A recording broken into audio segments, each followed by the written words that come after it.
On a clear day when the sky is blue and there is just enough breeze to blow the clouds away, you can stand on the big hill above the valley and watch Duck and Oliver far below, busily at work on Duck's branch line near the sea. The two engines are very proud of their matching coats of gleaming colour. Oliver often talks about the time that Douglas saved him from scrap. If it wasn't for his help, Oliver will say, I might have been caught when I ran away from the scrapyard, and I would never have come to live here on the Fat Controller's railway. The other engines all wanted to know about Oliver's adventures. Amazing, remarked Henry. Oliver, said James, has resource. And sagacity, put in Gordon. What does that mean? Whispered Percy.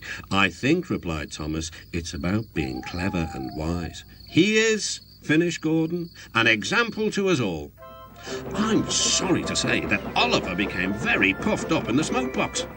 Henry says I'm amazing. He's right. He whistled as he swooshed along the line. One day, the Fat Controller came to see him. You are doing well. Now, you must learn how to look after trucks. Every wise engine knows that you cannot trust trucks. The other engines warned Oliver, but he took no notice. You think I can't manage? He said huffily. Gordon knows better. He says I'm sagacious. You may be good gracious, or whatever you call it, but trucks can be troublesome and— Say no more, Duck, interrupted Donald. It's maybe a pity, but the wee engine'll have to learn for himself.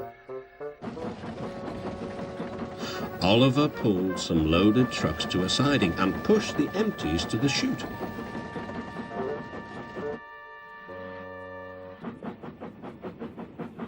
Then he came back to take the loaded trucks away. They were comfortable and didn't want to move. What right has he to poke his funnel in here? They grumbled. We want Duck, or Donald, or Douglas. Look sharp, puffed Oliver.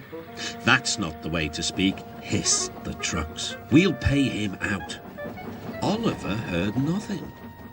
The trucks moved smoothly at first, then suddenly Oliver felt them push forward. His driver applied the brakes, but they were useless against the surging trucks. On, yelled the trucks. Oliver fought hard, but still they forced him on and on.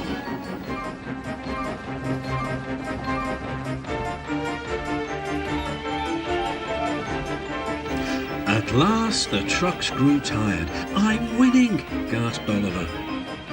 But it was too late. Oliver lay, bruised and bemused, bunkered down in the turntable well. Duck surveyed the damage. Hello, Oliver. Are you being a good gracious engine? Beg pardon, of course, but we really don't like this sort of surprise. Donald and Douglas will miss their turntable until it is mended. That evening, Oliver was hauled gently to safety. I'm sorry, sir, he said to the Fat Controller. I should have listened to Duck's advice. I don't feel good gracious, whatever it is. I just feel silly. Well, Oliver, replied the Fat Controller, now you know the damage trucks can do. Yes, I do, sir, groaned Oliver. I look like a load of scrap iron. Ho, ho. Oh, I don't think so, laughed the Fat Controller. But you do need to go to the works to be mended. The other engines now felt sorry for Oliver.